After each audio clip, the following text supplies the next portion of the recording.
Hey fans, this is another episode of JokerPool Podcast. I'm your co-host, who's like a raging fire, Thor, puny, smoldering fire, Dustin. And this is my other co-host. And I'm your other co-host. Oh, wait. Hold on one sec. I'm not even moving. I don't know why. Well, I don't know why. I'm moving. I wasn't even moving. I don't know why I was turning. Where were we? Oh yeah, never mind. I'm your other co-host who is a friend from work, Jed. That was a good one, Jed. I thought you'd like it. Well, let's Ragnarok and roll. Alright, so if you couldn't already guess, this episode is about Thor Ragnarok and our reviews of it. Before we get into the reviews though, just like to mention again, please make sure to go out and form your own opinion of this movie. This is just our opinion. There's too many people in the world who either A, let the critics ruin their view of it before they see the movie, or B, they go see the movie and then let the critics change their minds on it. So be sure to definitely go see the movie for yourself, huh, Jed? Yes, and make sure try to go in without expectations. You know, if you go into a movie with expectations, you'll always be disappointed. I'm guilty of it. I think we all are. Yeah, exactly. Just watch the movie with an open mind, because this movie was probably the best solo Thor movie ever so far. Because the past two sucked.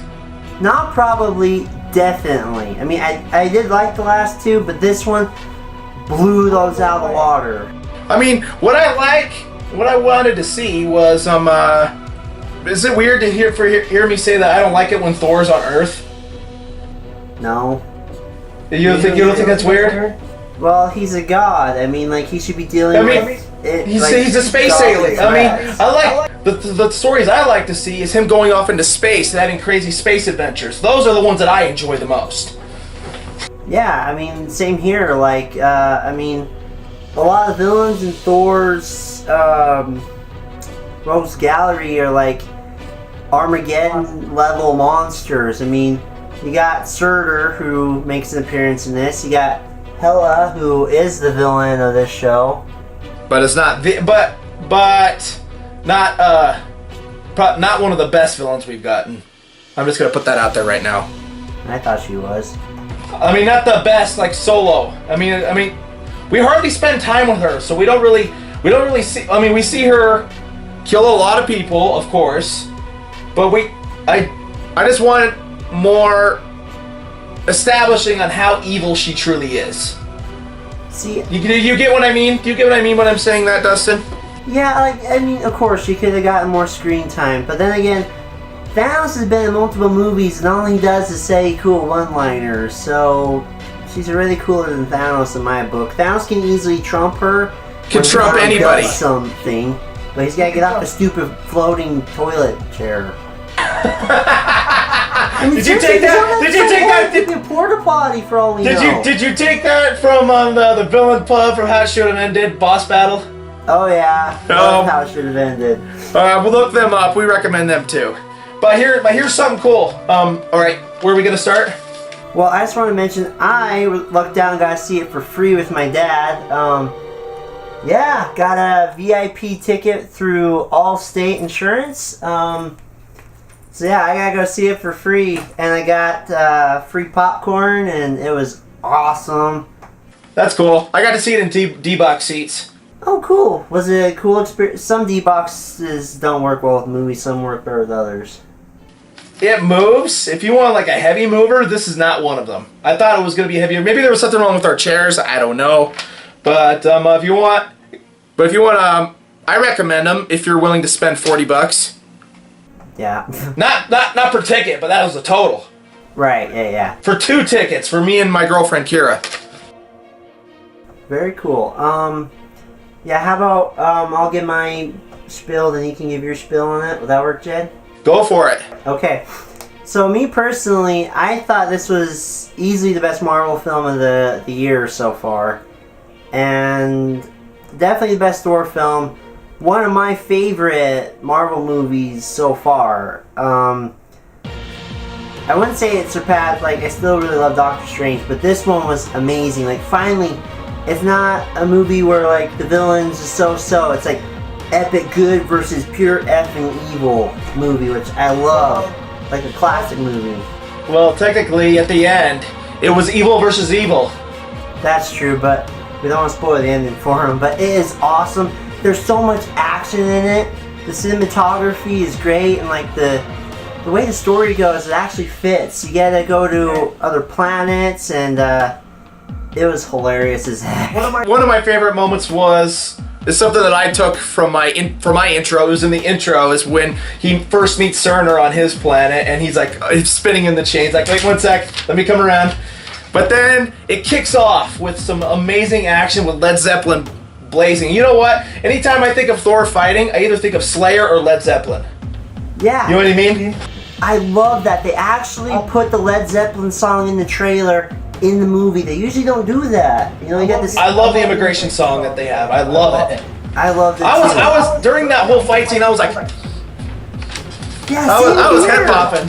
I was head bopping. Especially the last fight. It comes in the last fight. Holy cow! That was just blew my mind how awesome that fight was. Of course, we all saw. If you guys haven't seen the movie yet, but if you've seen the trailers, you see that Thor loses his hammer. What do you think's going to happen to the hammer? You think Doctor Strange is going to find it and use the time stone to reverse what happened to it? I think he could. I think that's what he'll do. If they want to bring the hammer back, you know. After all, it is powered by one of the Infinity Stones, the Time Stone. So. True. Well, I personally think in Infinity War they're going to do a thing like, it's been done in a lot of movies. X-Men: Days of Future Past, Prince of Persia. All those things where they have to rewind time to fix stuff, but that's Infinity War. So the jokes in this were hilarious, especially the part when they bring Hulk in. The jokes just get funnier and funnier. Especially when Hulk grabs Thor's hammer and slams her around like what he did to Loki. Loki's reaction is hilarious. I won't spoil it. You gotta go see yourself. Go see yourself. And Loki was like, yes, that's how it feels like. And of course, you see Loki's reaction when he saw who the champion was. He had that look of, oh shoot. It was hilarious. Definitely go see it. I need to get off this planet. I don't want to get slammed again. Fun fact, the music was, at least in part, made by Mark Mothersbaugh. Anyway, he helped do the music for Rugrats, and I think like Hey Arnold and a couple other shows on Nickelodeon. So, okay. I love this movie. All the actors are amazing. Thor, Chris Hemsworth, Tom Hiddleston's Loki. Mark Ruffalo does a great job as not just Bruce Banner, but the Hulk. Oh my gosh. And let's not forget Scourge. Oh yeah! Carl Urban is hilarious. And he has those two everything he's collected from this place called Texas. The shake weight. Des and Troy. Destroy. Put together, destroy. Cate Blanchett is a phenomenal villain in my opinion. I hope to see her do more villains. She looked amazing. Yeah. I almost didn't recognize her. I didn't know that was the elf witch lady from Lord of the Rings at first, and then I listened. I'm like, oh yeah, that is her. Yeah. Why wasn't she Maleficent in the Maleficent movie? Because she is clearly channeling, that Disney villain. I mean, just pure effing evil. I mean, and she brings an army back from the dead. Yeah, her own army of zombies. Cool. And a big effing wolf, which Fenrir or something like that. Very cool. But yeah. So what do you think of the movie, Jed? I thought it was really good. I mean, the intro was pretty good, and apparently there was a lot of different actors and also a lot of family members of Chris Hemsworth in the movie as well. Yeah, there was. There was remember that weird?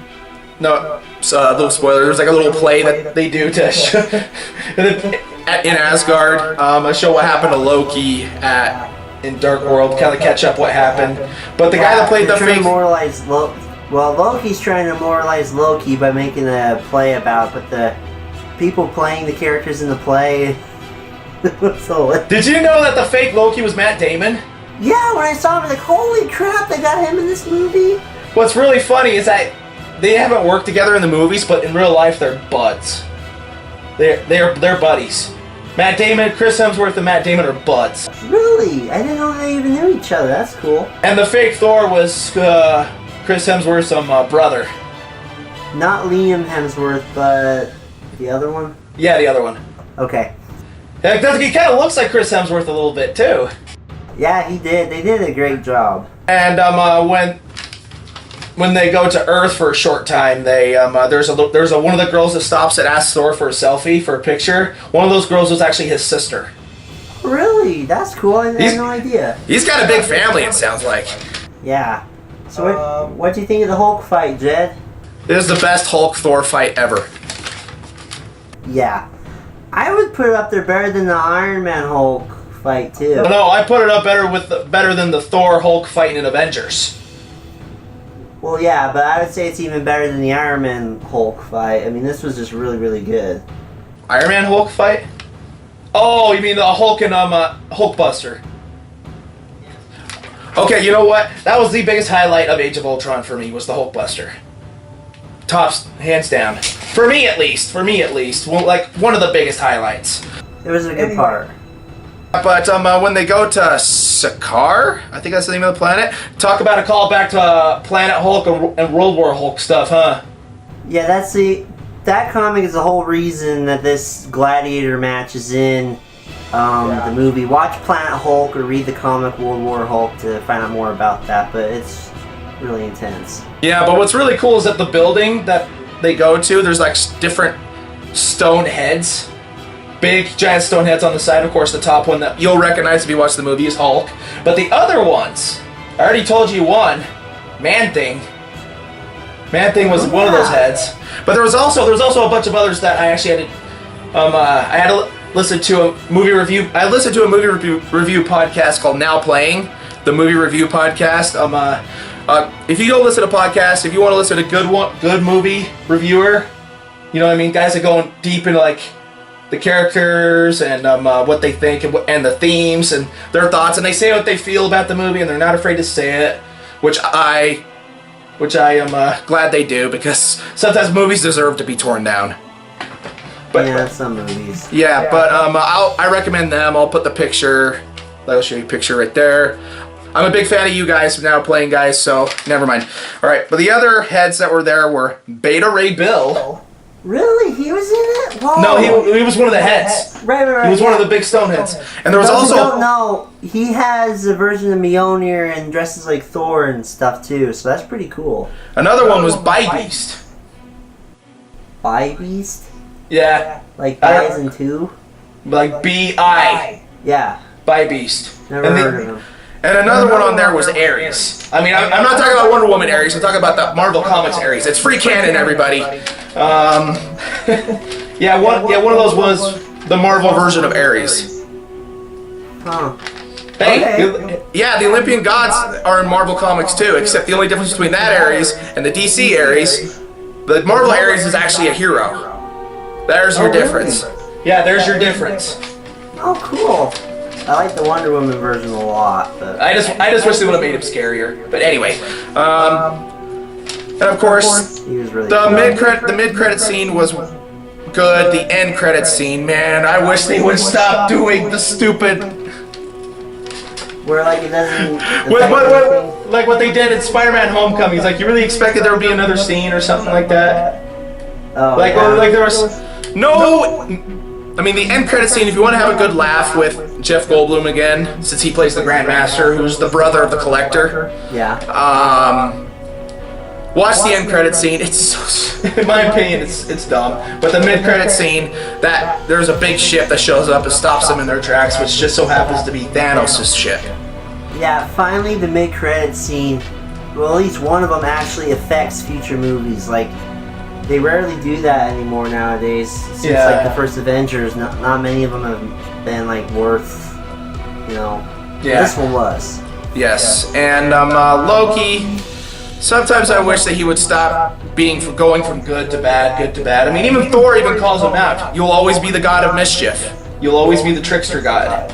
Well, that's the thing. He's tricky because he keeps floating between good and evil. It's in his nature. And I love that Thor actually knew he would betray him, and he had put the little taser.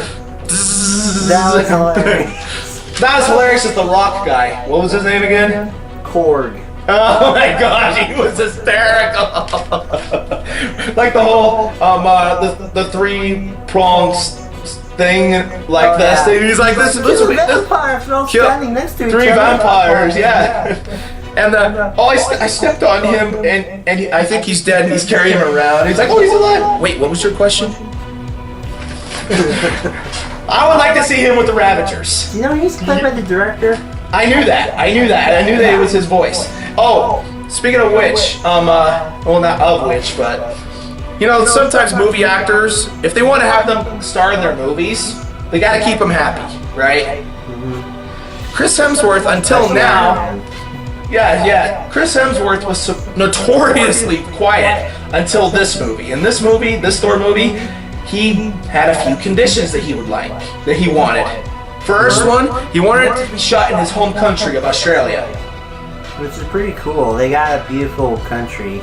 Yeah. And number two, he wanted to lose the wig. He hated the long hair. He hated the Thor wig. But hey, get rid of the wig and give him the Thor helmet. That's a plus in my book.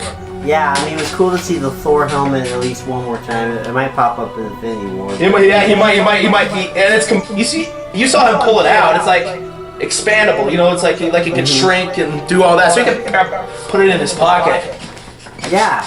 And Doctor Strange, although very brief and it felt a little shoehorned, very awesome to see him again. He's easily one of my favorite Marvel. He's gotten better at magic since we last saw him. Oh yeah, he can take on Gandalf easy, I think. And I love when he's like switching different rooms and Thor's like, please stop doing that. And he's holding a big old beer that Doctor Strange gave him.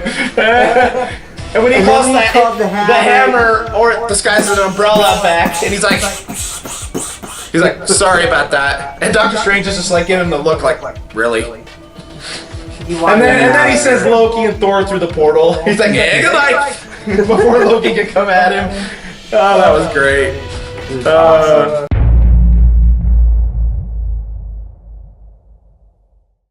Do you recommend Thor Ragnarok? Dustin? Strongly recommend. Like I said, easily one of the best Marvel films, definitely the best Thor film. Strongly recommend. Okay. I will give it a strong recommend as well, although there were a few problems that I had with the movie. I mean, they're very few though. But still, one of the strongest, if not the strongest solo, well, not as good as Winter Soldier, but anyway, I do give it a strong recommend. Yep. Okay, so thanks for joining us on today's podcast. I'm Dustin, and this is your co-host. And I am Jed. We'll see you guys next time. Yep. See Like, ya. share, and subscribe. Yeah.